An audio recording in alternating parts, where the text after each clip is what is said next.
शिवसेनेचे सर्व प्रमुख पदाधिकारी आणि या मंगल कार्यालयात जमलेले शिवसेनेचे सर्व प्रमुख कार्यकर्ते, शिवसैनिक बंधू भगिनी आणि मातांनो, खूप दिवसांनी नगरमधलं वातावरण भगवं झालेलं दिसलं.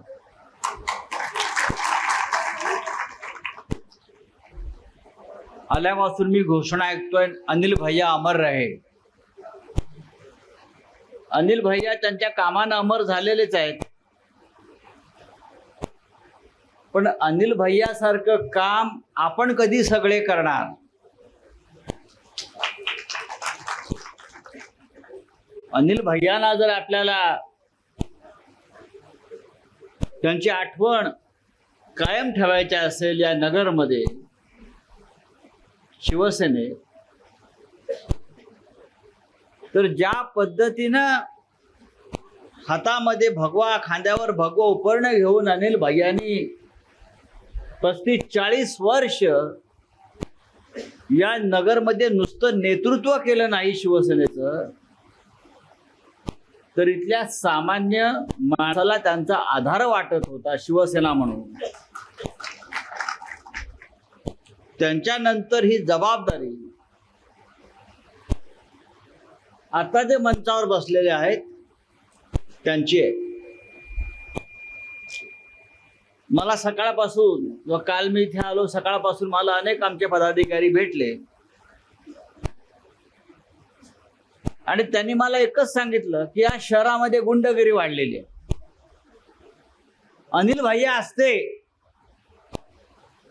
तर या गुंडगिरीशी आम्ही सामना केला असता. अनिल भैया रस्त्यावर उतरले असते, अनिल भैयांनी संघर्ष केला असता, अनिल भैया कोणाला घाबरले नसते. हे सगळं खरं आहे. मी असं म्हणतो, मग तुम्ही जे अनिल भैयाने घडवलेले शिवसैनिक आहात, पदाधिकारी आहात, तुम्ही या लोकांचं संरक्षण म्हणून रस्त्यावरती का उतरत नाही आहात? आणि म्हणून मी आज सकाळी जाहीर केलं, या नगर मधला जो काय ताबेमारी ना, काय शब्द आहे? ताबेमारी. ताबेमारी म्हणजे आपल्या बापाचं राज्य असल्यासारखं कोणत्याही जमिनीवर ताबा घ्यायचा, कोणत्याही प्रॉपर्टीवर ताबा घ्यायचा, पोलीस प्रशासनाच्या मदतीनं दादागिरी करायची, लोकांचे खून करायचे, खून केल्यावर परत पोलिसांवर दबाव आणायचा गुन्हेगारांना अटक होऊ नये म्हणून. या गुंडगिरी विरुद्ध, मग तो आमदार असेल किंवा खासदार असेल, ते साडू असतील ना तर व्याही असतील, ते साडू असतील ना तर व्याही असतील, या सगळ्या गुंडगिरी आणि झुंडगिरी विरुद्ध या नगरमध्ये शिवसेनेच्या नेतृत्वाखाली पहिला एक प्रचंड मोर्चा निघेल.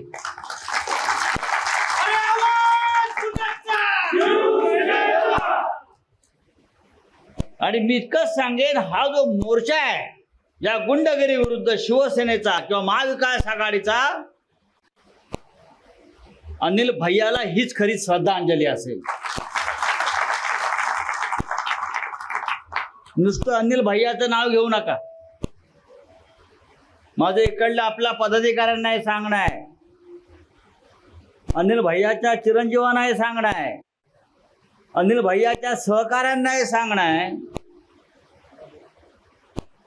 अनिल भैयासारखं वागायला आणि जगायला शिका आणि इथे पक्ष मोठा करा. बघूया ना काय होते. अरे असे खूप गुंड आम्ही पाहिले. शिवसेनेचा जन्मच गुंडगिरीतून झाला, यांना माहित नाही. आमचा जन्मच रस्त्यावर झालेला आहे, दगड खात आणि दगड मारत. तुमच्यापेक्षा जास्त ताबेमारे आम्ही केले, आम्हाला सांगू नका. या नगरमध्ये तुम्हाला एक उत्तम संपर्क प्रमुख सुनील शिंदेच्या रूपानं लाभलेला आहे. आणि या नगरमध्ये आता मी सुद्धा लक्ष घालणार आहे. आणि नुसतं लक्ष घालणार नाही, तर विधानसभेपासून लोकसभेपर्यंत शिवसेनेचाच भगवा झेंडा कसा फडकेल विजयाचा, हे सुद्धा आम्ही पाहणार आहोत. काय म्हणताय? लोकसभेची जागा सेनेला घ्यावी. हा, लोकसभेची जागा शिवसेनेला घ्यावी म्हणताय. हा महाराष्ट्र शिवसेना घेणार आहे, पूर्ण लक्षात घ्या.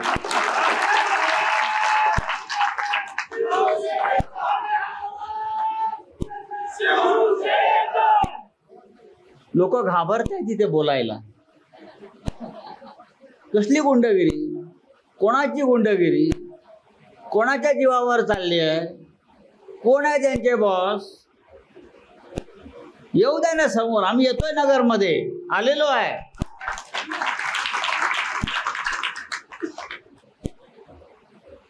तुमचा संग्राम असेल ना, तर आमचा महासंग्राम आहे, लक्षात घ्या.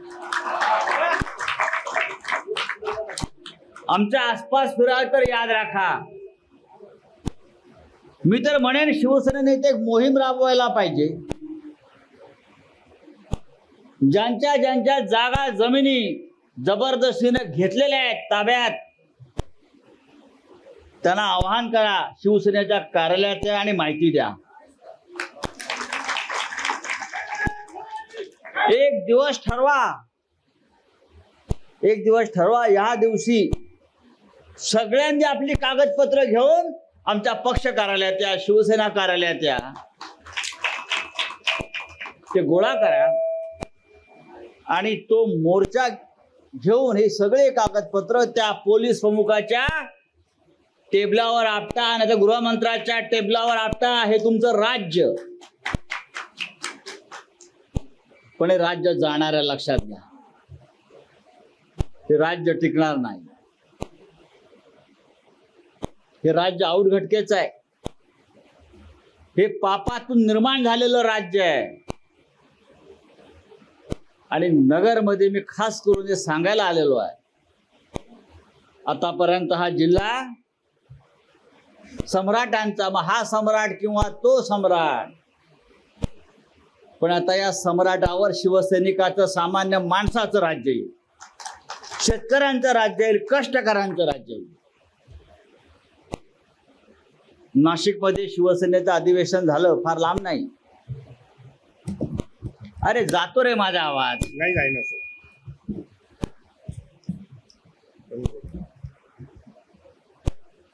नाशिकमध्ये 22 जानेवारीला शिवसेनेचं अधिवेशन झालं. 22, 23, 22 तारखेला करसेवकांचा सत्कार झाला. प्रभू श्रीराम. अरे शिवसेना नसती तर विचार करा, नरेंद्र मोदीला तिथे जाऊन अयोध्येमध्ये रामाची पूजा करता आली असती का? मगाशी आपल्या नगरमधले सगळे अयोध्येत गेलेल्या करसेवकांची पूजा, आपण सत्कार केला. नाशिकला आपण 100-125 करसेवकांचा सत्कार केला. या महाराष्ट्रातून हजारो शिवसैनिक गेले होते, हजारो. आणि नुसते गेले नाहीत, देवेंद्र फडणवीस प्रमाणे नागपूरच्या स्टेशनवर आणि फोटो काढले नाहीत, अयोध्येपर्यंत पोहोचले. आणि अयोध्येत पण नुसते बसले नाही, तर ज्या महान कार्यासाठी बाळासाहेब ठाकरेंनी त्यांना आदेश दिला होता की सगळं संपवूनच या, परत हे नकोय, वरती जाऊन हातोडे मारणारे आपले शिवसैनिक होते.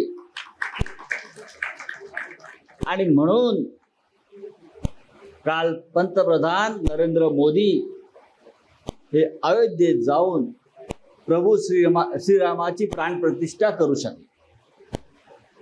तर अयोध्येमध्ये प्राण फुंकण्याचं काम आपण शिवसैनिकांनी केलेलं आहे. तो शिवसैनिक नगरमधल्या गुंडगिरीला घाबरेल काय?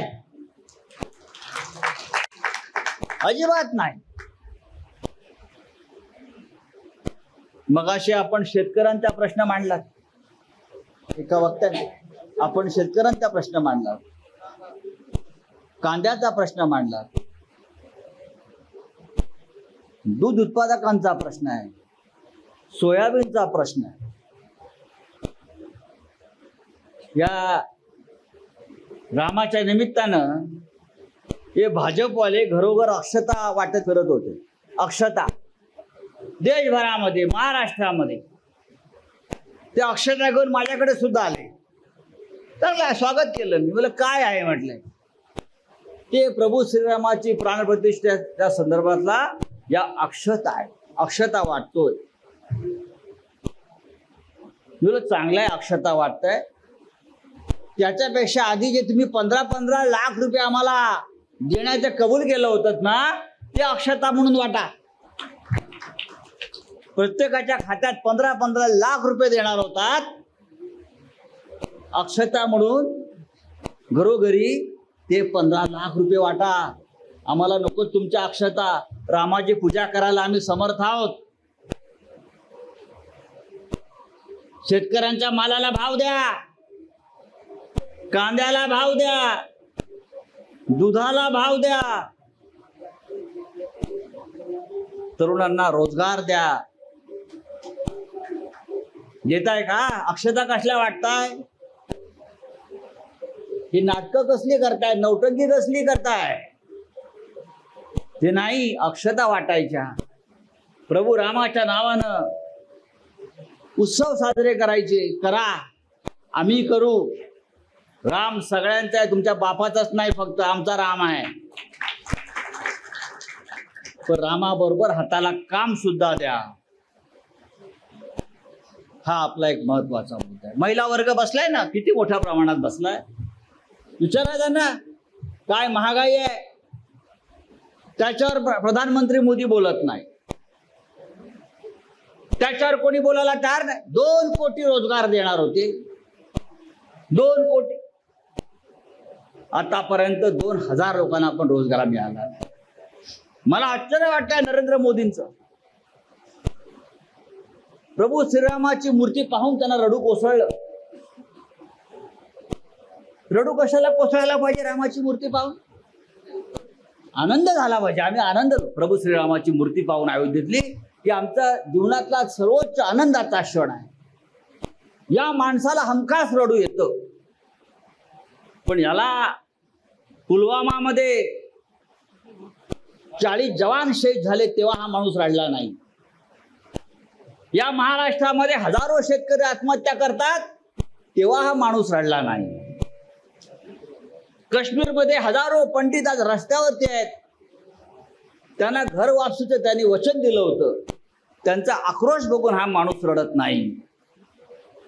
बाळासाहेब ठाकरेंची हिंदुत्ववादी शिवसेना अरे तुम्ही फोडलीत, तेव्हा तुला वाईट वाटलं नाही, तुझ्या डोळ्यात अश्रू आले नाहीत. पण रामाची मूर्ती बघून तू रडण्याचं नाटक करता तुम्ही. काय देशातल्या जनतेला कळत नाही की काय नाटकं चाललेली आहेत तुमची? आणि तुम्हाला वाटत असेल हा प्रभू श्रीराम निवडणुकीत तुम्हाला मत देईल, ते अजिबात शक्य नाही. ते अजिबात शक्य नाही. अरे तुमच्या कामाच्या नावावर मत मागा. देवाच्या नावावर भीक सुद्धा भीक मागतो, रामाच्या नावावर भीक सुद्धा मिळते. पण तुम्हाला जर हवा असेल तर तुम्ही तुमचं काय काम आहे दाखवा. या नगरमध्ये तुमच्या खासदारांना विचारा काय काम केलंय हो. या इकडल्या आमदाराला विचारा काय काम केलंय. काय रस्ते भयंकर आहेत नगरमध्ये. कोट्यावधी रुपये या रस्त्यासाठी आणले सरकारकडून. कोट्यावधी. रस्ते कुठे आहेत? काय काम केलंय? कोणते प्रकल्प आणले इथे? काय शेतकऱ्यांसाठी केलाय? हा प्रश्न आपण आता उद्याच्या हा, 5 वर्ष फक्त साखर वाटते. साखर आणि डाळ वाटतात. एक 4-5 किलो साखर हो, वाटते. साखर 1 किलो डाळ आणि साखर वाटतायत. हा, नाही ना. हा, निवडणूक आलेल्या आहेत, साखर वाटतायत, डाळ वाटतायत. 5 वर्ष केलं काय मग तुम्ही? साखर आणि डाळ वाटून मतं घेतायत आणि मतं देतायत आपले लोक. हे थांबलं पाहिजे आणि हे शिवसेनेने थांबवायला हवं, हे शिवसैनिकांनी थांबवायला हवं.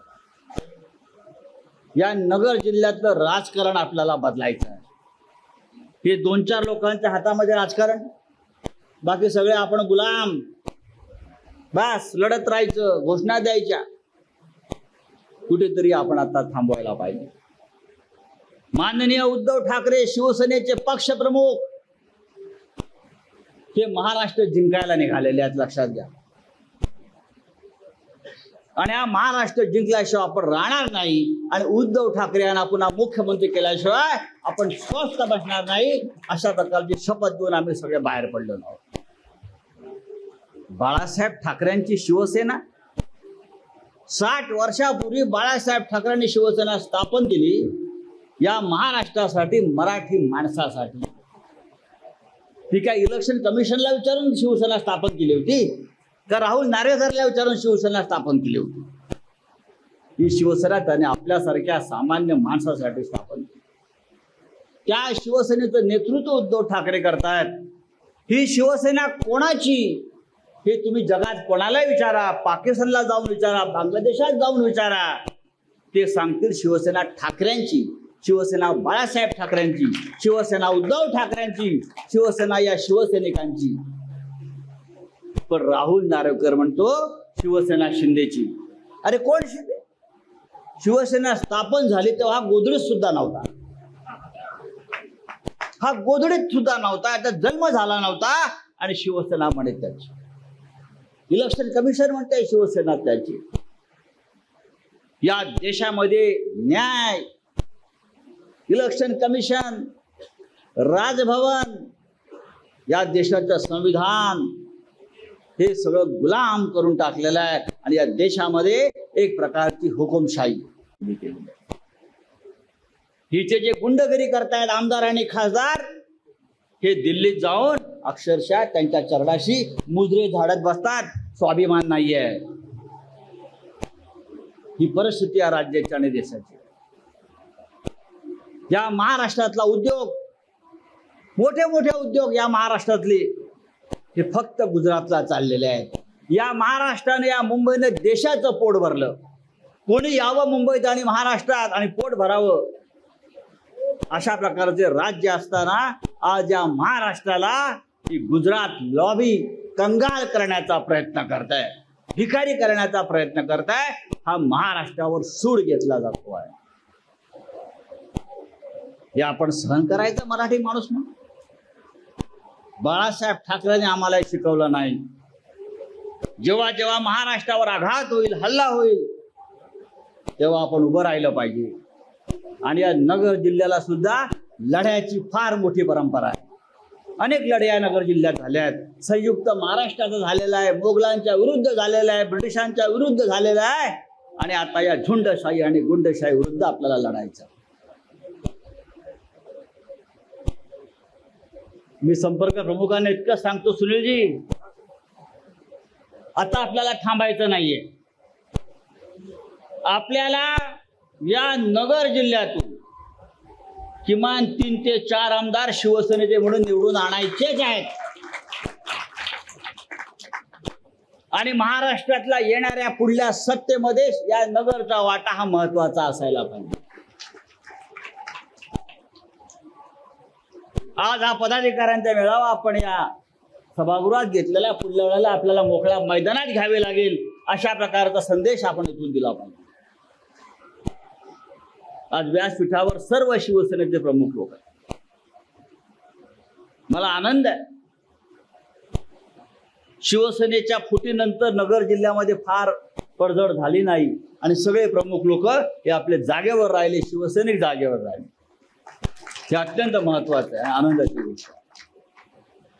फक्त आपल्याला जास्त कष्ट घ्यावे लागतील, जास्त मेहनत घ्यावी लागेल, लोकांपर्यंत पोचावं लागेल, लोकांना विश्वास द्यावा लागेल. प्रभू श्रीराम आपल्या पाठीशी आहेत, ते भारतीय जनता पक्षाबरोबर नाही आहेत, लक्षात घ्या. प्रभू श्रीराम हे सत्याच्या बाजूने असतात आणि सत्य आपल्या बाजूने, लक्षात घ्या. मगाशी सुनील शिंदे यांनी हनुमानाची आठवण करून दिली, बजरंग बलीची आठवण करून दिली. तो बजरंग बलीची गदा सुद्धा आपल्याकडे आहे. जास्त शहाणपणा करावा ते डोक्यात घालू अशा प्रकारची ताकद आपल्या मनगटामध्ये. जय श्रीराम. हजारो हनुमान, हजारो बजरंग बली समोर बसलेले आहेत. यालाच निष्ठा म्हणतात. बजरंग बली म्हणजे निष्ठा, हनुमान म्हणजे निष्ठा. आणि जोपर्यंत ही निष्ठा, ही निष्ठेची गदा आमच्या हातामध्ये आहे, तोपर्यंत गद्दार आमच्या समोर उभा सुद्धा राहू शकत नाही. ही लढाई या राज्याला लागलेल्या गद्दारीच्या वाळवी विरुद्ध आहे. आणि सुरुवात आपल्याला या जिल्ह्यापासून करायची आहे. आणि मला खात्री आहे, ज्या प्रकारचं वातावरण मी कालपासून या जिल्ह्यामध्ये पाहतो, या शहरामध्ये पाहतोय, माझ्या पुढल्या दौऱ्याच्या वेळेला हे चित्र अधिक बदललेलं असेल.